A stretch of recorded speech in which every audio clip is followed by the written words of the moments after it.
یہ مہینہ 12 ربیع الاول کا مہینہ ہے، اور اس مہینے میں آقا دو جہاں سردار انبیاء محمد عربی صلی اللہ علیہ وسلم کی آمد اور نبی پاک صلی اللہ علیہ وآلہ وسلم سے اور نبی اکرم صلی اللہ علیہ وآلہ وسلم کا دنیا سے پردہ فرمانا اسی مہینے سے متعلق ہے۔ نبی اکرم صلی اللہ علیہ وآلہ وسلم نے جو اصول، جو قانون، جو ضابطہ امت کو دیا ہے، وہ ضابطہ، وہ قانون یہ ہے کہ نبی اکرم صلی اللہ علیہ وآلہ وسلم کا فرمان ہے، اصحابی کالنجوم،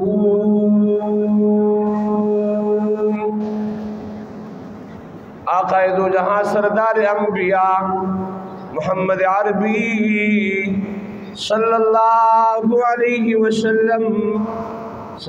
وسلم کہہ دیا کرو، فرما رہے کہ میرے صحابہ ستاروں کے مانند ہے، اصحابی کالنجوم، میرے صحابہ ستاروں کے مانند ہیں، بِأَيِّهِمْ اقْتَدَيْتُمْ اهْتَدَيْتُمْ، آپ جس صحابی کے اتباع کرو گے آپ ہدایت یافتہ ہو جاؤ گے۔ قرآن فرماتا ہے فَإِنْ آمَنُوا بِمِثْلِ مَا آمَنْتُمْ بِهِ فَقَدِ اهْتَدَوْا، اگر ایمان لانا ہے تو صحابہ جیسے ایمان لاؤ، ہدایت یافتہ ہو جاؤ گے۔ نبی اکرم صلی اللہ علیہ وآلہ وسلم کی دوسری حدیث ہے، علیکم بسنتی وسنت الخلفاء الراشدین المہدیین، آپ کو میرے طریقے کا اتباع کرنا لازمی ہے اور خلفاء راشدین کے طریقے کا اتباع کرنا لازمی ہے۔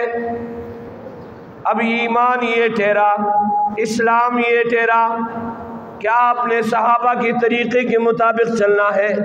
صحابہ امت کے لیے معیار حق ہے، جو کام صحابہ نے کیا ہے وہ کام اگر ہم کریں گے رب کائنات کے ہاں قابل قبول ہے، اور جو کام انہوں نے ترک کیا اگر اس کو ہم ترک کریں گے دین اسلام پر چلنا سمجھا جائے گا۔ نبی اکرم صلی اللہ علیہ وآلہ وسلم کے صحابہ ابو بکر صدیق رضی اللہ تعالی عنہ ہیں، فرماتے ہیں اَيَنْقُصِ الدِّينَ وَأَنَا حَيٌّ، آیا دین میں کمی آ جائے اور میں زندہ ہوں۔ حضرت ابو بکر صدیق رضی اللہ تعالی عنہ کے متعلق آتے ہیں رحماء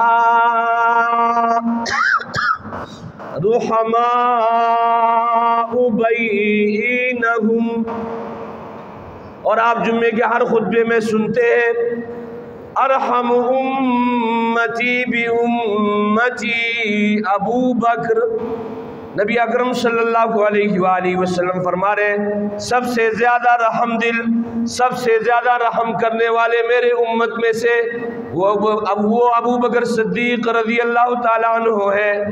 لیکن میرے عزیز ساتھیوں، جب نبی پاک صلی اللہ علیہ وآلہ وسلم دنیا سے پردہ فرما گئے اور ایک چند لوگوں نے، مسلمانوں کے گروہ نے زکوٰۃ کا انکار کیا، ابو بکر صدیق رضی اللہ تعالیٰ عنہ نے ان کے خلاف اعلان جنگ کیا کہ ان سے جہاد کی جائے گی۔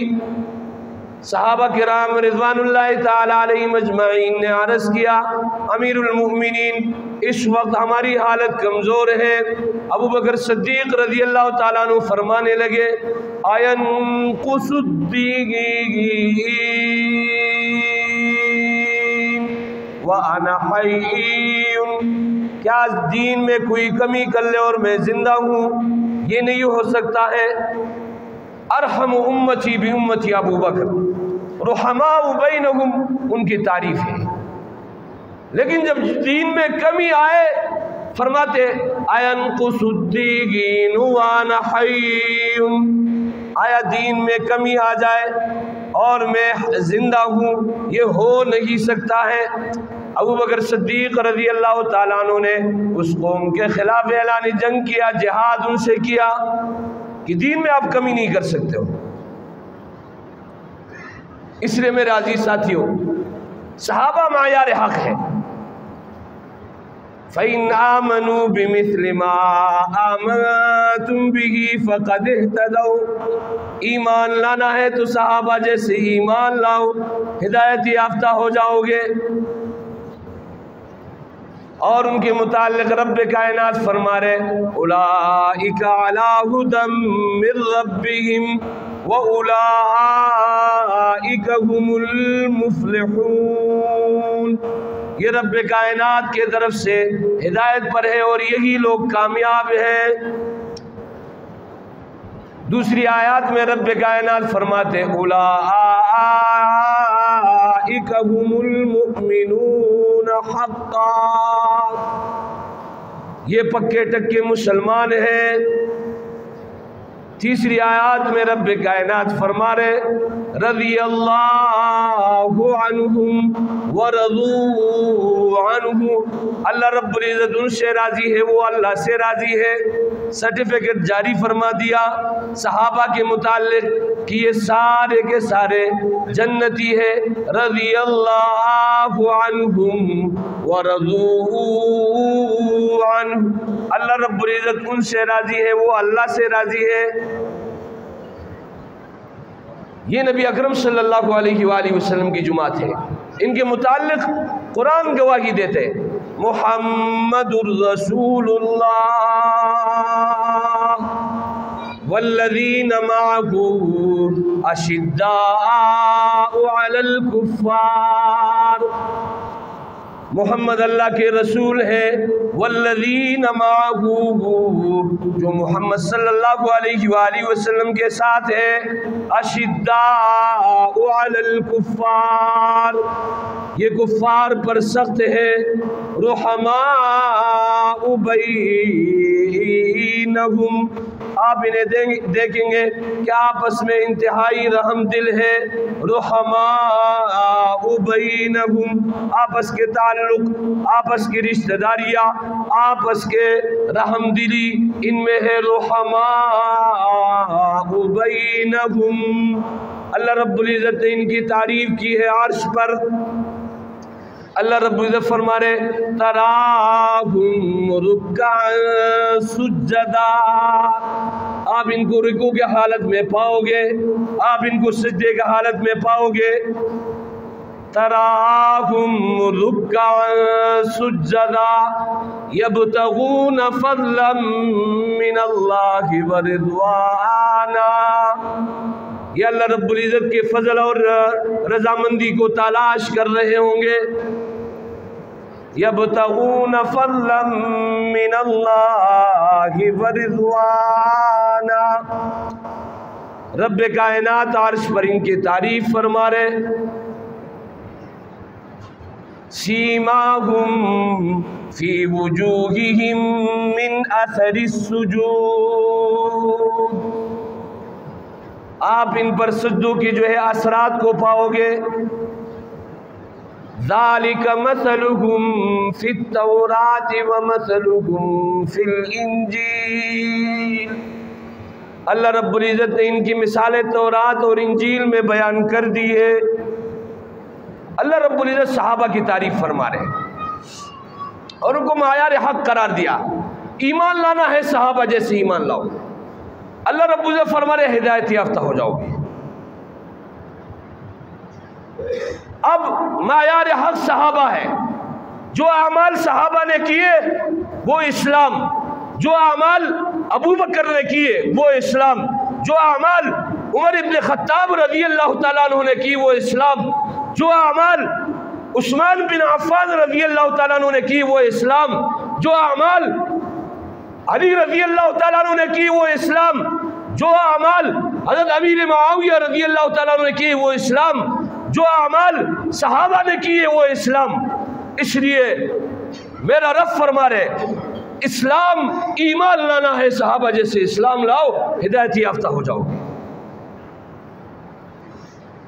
فَإِنْ آمَنُوا بِمِثْلِ مَا آمَنْتُمْ بِهِ فَقَدْ اهْتَدَوْا، ایمان لانا ہے تو صحابہ جیسی ایمان لاؤ ہدایت یافتہ ہو جاؤ گے۔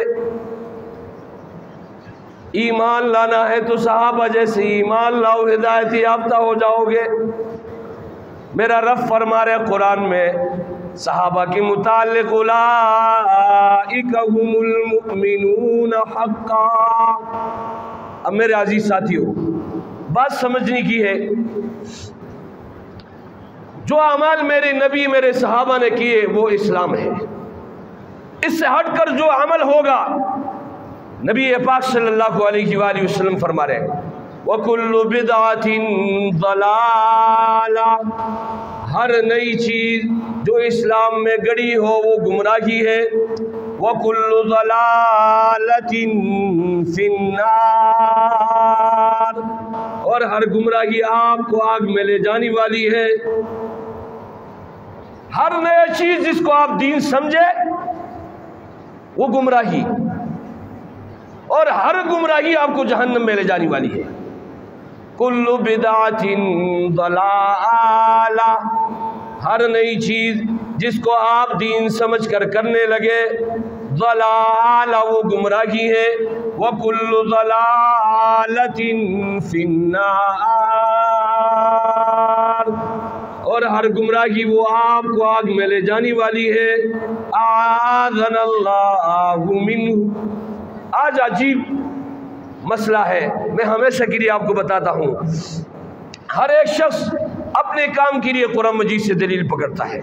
میں نے آپ کو مثالیں سمجھائی تھی، اگر کوئی گروہ اٹھتا ہے، فتن کا دور ہے، ہمارے استاد محترم حضرت مولانا فضل محمد صاحب دامت برکاتہم العالیہ، اللہ رب العزت ان کی زندگی میں برکت ڈالے، وہ فرمایا کرتے تھے کہ فتن سمندر کے جاگ کے برابر اور سمندر کے موجوں کے برابر جو ہے وہ مسلمانوں کی طرف متوجہ ہے۔ فتن کا دور ہے، اور اس لیے نبی اکرم صلی اللہ علیہ وآلہ وسلم نے اس کے لیے نسخہ جو بیان کیا ہے وہ آپ اپنے پاس نوٹ کر لیں۔ دجال کا جو فتنہ ہے اس سے انبیاء علیہ السلام نے پناہ مانگی ہے، سارے انبیاء نے دجال کے فتنے سے پناہ مانگی ہے، اور ان فتن سے بچنے کے لیے میرے نبی کا نسخہ ہے ہر جمعے کو آپ سورہ کہف پڑھیں۔ کیا کریں؟ کیا کریں؟ ہر جمعے کو آپ نے سورہ کہف پڑھنی ہے، اللہ رب العزت آپ کو فتن سے بچائیں گے۔ تو ہر قسم کے فتنے مسلمانوں کی طرف متوجہ ہیں، اور ہر ایک فتنہ نعوذ باللہ اپنے لیے قرآن مجید سے استدلال کرتا ہے، چاہے قادیانی فتنہ ہو یا اس کے علاوہ کوئی اور فتنہ ہو، وہ اپنے لیے استدلال قرآن مجید سے پکڑتا ہے۔ اب وہ کہتا کیا ہے؟ نعوذ باللہ اس سے اپنی کتابیں لکھی، آپ اس کی کتابوں کو اٹھا کر دیکھیں، وہ کہتے ہیں من بعد اسمہ احمد۔ اب عیسیٰ علیہ السلام کے بعد جو نبی آنے والے ہیں اس کا نام احمد ہے، وہ کہتے ہیں غلام کو ہٹاؤ، احمد میرا نام ہے، لہذا نعوذ باللہ میں نبی ہوں، اور یہ قرآن میں ہے۔ اپنے لیے دلیل اس نے قرآن سے پکڑی ہے۔ اچھا، جو لوگ آپ کو قربانی سے ہٹانے کی کوشش کرتے ہیں وہ آپ کو قرآن مجید سے دلیل پیش کریں گے، لَن يَنَالَ اللَّهَ لُحُومُهَا وَلَا دِمَاؤُهَا وَلَكِنْ يَنَالُهُ التَّقْوَىٰ مِنْكُمْ۔ آپ کے ارادے کو رب دیکھتا ہے، لہذا آپ نے جو ارادہ کر لیا اللہ رب العزت نے آپ کو اس پر ثواب دے دیا، لہذا آپ قربانی نہ کیجیے۔ ایک ہجڑا نماز نہ پڑھے اپنی لیے دلیل قرآن مجید سے تلاش کرتے ہیں۔ کسی نے پوچھا آپ نماز کیوں نہیں پڑھتے؟ وہ کہتے ہیں قرآن مجید میں ہے وَلَا تَقْرَبُوا الصَّلَاةَ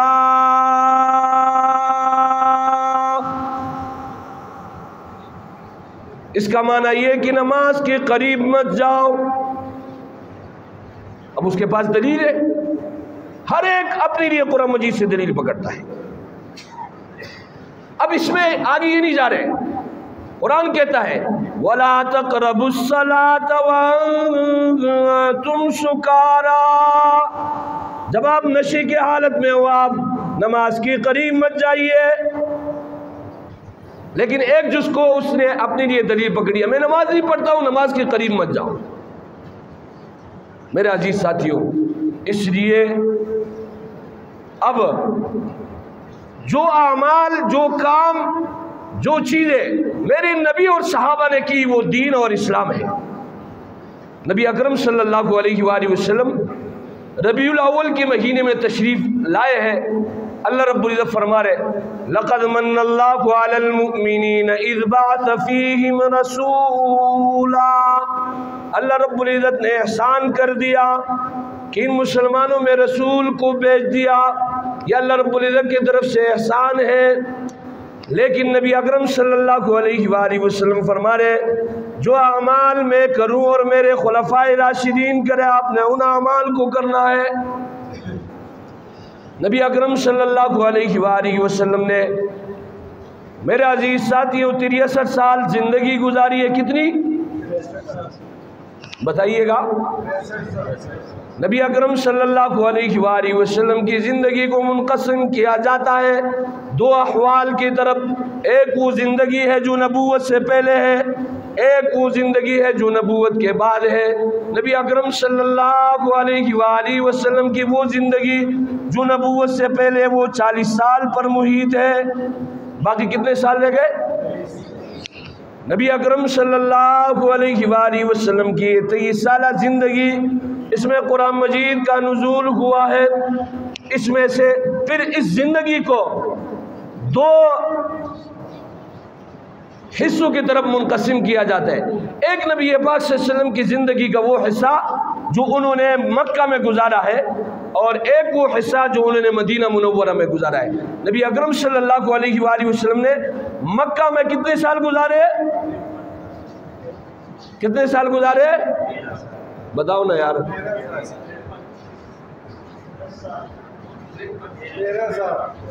13 سال کتنے؟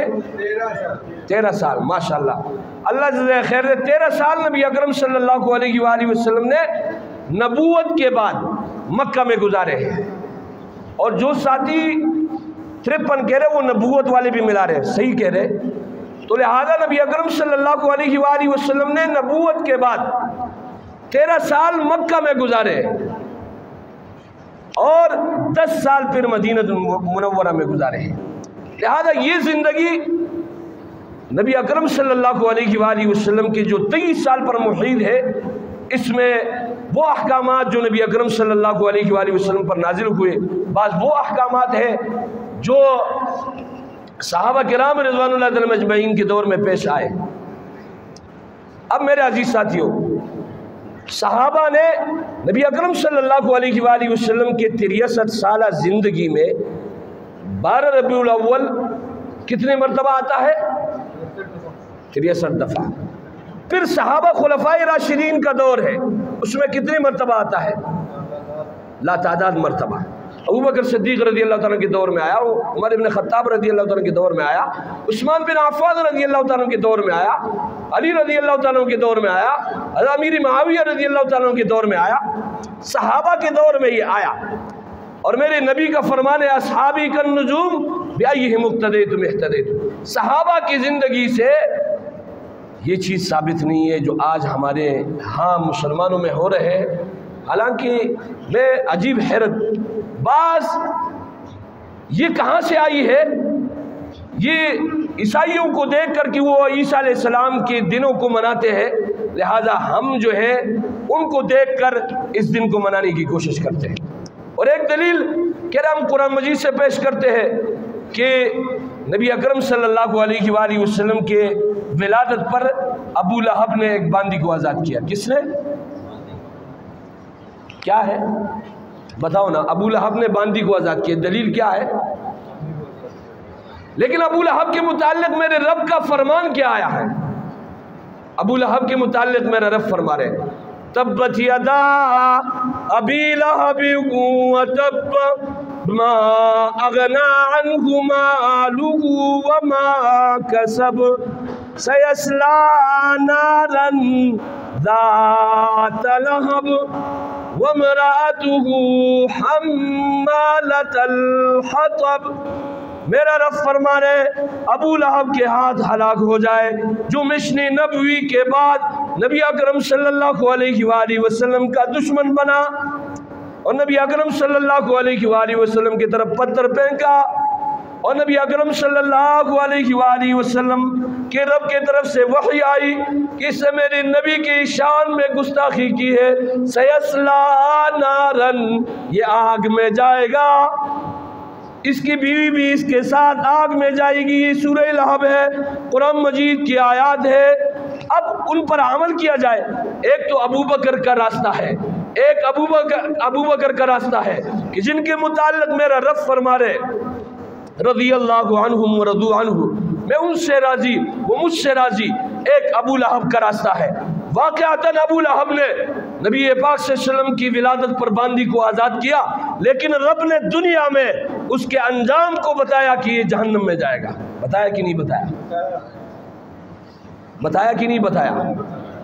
تو مشن نبوی کو جس نے لیا اس کے متعلق آتا ہے کہ کل قیامت کے دن اللہ رب العزت کے سامنے جب ابو بکر صدیق رضی اللہ تعالیٰ عنہ کو پیش کیا جائے گا، اللہ رب العزت کا آدھا غصہ اور غضب ٹھنڈا ہو جائے گا۔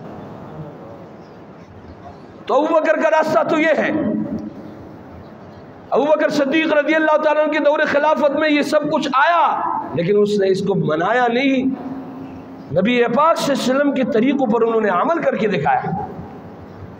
اور نبی اکرم صلی اللہ علیہ وآلہ وسلم کی سیرت کو سمجھنا، اس پر عمل کرنا، یہ مقصدی زندگی ہے، یہ اصل کام ہے۔ اور نبی اکرم صلی اللہ علیہ وآلہ وسلم کے اصحاب کے اس سیرت کو لینا اور اس کو آگے پہنچانا، یہ دین ہے، یہ اسلام ہے، یہ قرآن ہے۔